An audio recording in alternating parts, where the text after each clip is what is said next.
आपने आंधी के दौरान बिजली को कड़कते हुए अवश्य देखा होगा, जिससे आपको विद्युत की शक्ति का भी एहसास हो गया होगा। बिजली का चमकना अचानक होता है और ये आकाश और धरती के बीच में बिजली का भारी उछाल है। बस एक बिजली के चमकने से निर्माण होने वाली ऊर्जा से एक छोटे से शहर के पूरे दिन की बिजली की आपूर्ति की जा सकती है। विद्युत हमें प्राप्त बहुमुखी ऊर्जा का स्रोत है और यह नया भी है। 100 से भी अधिक सालों से यह घर और व्यवसाय की जगहों पर इस्तेमाल होते आ रहा है। भूतकाल में भी विद्युत ऊर्जा ने हमारे जीवन में एक महत्वपूर्ण भूमिका निभाई है, पर भविष्य में यह एक अलग भूमिका निभाने वाला है, क्योंकि आज बहुत सारी इमारतें स्वयं के लिए सौर ऊर्जा सेल के जरिए या पवन पर चलने वाले टरबाइन द्वारा अक्षय विद्युत ऊर्जा की निर्मित करते हैं। चलिए अब इस विद्युत ऊर्जा के विषय में अधिक जानकारी प्राप्त करते हैं और जानते हैं कि यह कैसे काम करता है। विद्युत ऊर्जा एक विशेष प्रकार की ऊर्जा है जो एक जगह तैयार होती है और एक जगह से दूसरी जगह पर बहती हुई जा सकती है। जब विद्युत ऊर्जा एक जगह एकत्रित होती है तब उसे स्थिर विद्युत ऊर्जा कहते हैं, अर्थात जो गतिमान न हो, और जो विद्युत शक्ति एक जगह से दूसरी जगह जा सकती है उसे प्रवाही विद्युत शक्ति कहते हैं। हमने स्थिर विद्युत के बारे में पिछली कक्षाओं में पढ़ा है। चलिए अब हम प्रवाही विद्युत शक्ति के बारे में समझते हैं।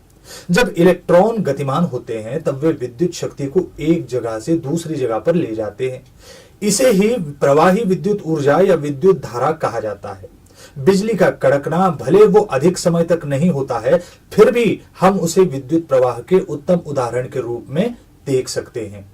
विद्युत प्रवाह का उपयोग हम अनेक घरेलू उपकरणों को चलाने के लिए करते हैं, जैसे वॉशिंग मशीन से फ्लैशलाइट्स तक और टेलीफोन से लेकर MP3 प्लेयर तक। ये विद्युत प्रवाह लंबे समय तक रहते हैं। जो विद्युत ऊर्जा विद्युत सेल में होती है वो विद्युत के विभव ऊर्जा का उदाहरण है। जैसे हम विद्युत सेल द्वारा निर्मित ऊर्जा से टॉर्च भी लगा सकते हैं। जब हम टॉर्च जलाने के लिए बटन दबाते हैं तब उसके अंदर प्रस्तुत विद्युत सेल बल्ब को विद्युत ऊर्जा देना प्रारंभ करती है, जिससे वो जल उठता है। जब जब हम बटन दबाते हैं तब तब विद्युत सेल से बल्ब तक विद्युत का प्रवाह शुरू हो जाता है।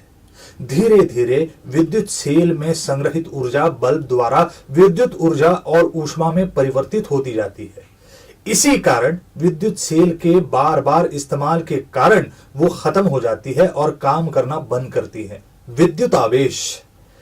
विद्युत की कहानी की शुरुआत हमेशा आवेश से होती है। इसी कारण परिपथ अर्थात सर्किट की ओर जाने से पहले क्यों ना कुछ मूलभूत विषय के बारे में जान लिया जाए, और वो है विद्युत आवेश का व्यवहार।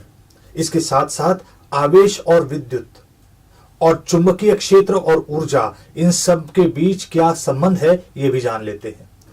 आवेश असतत परिमाण है और वो ऊर्जा के समान हमेशा संरक्षित रहता है। आवेश की इकाई कूलॉम है और आवेश के सबसे छोटी इकाई का विस्तार 1.6 गुना 10⁻19 C होता है। दो प्रकार के आवेश होते हैं, धनात्मक विद्युत आवेश और ऋणात्मक विद्युत आवेश।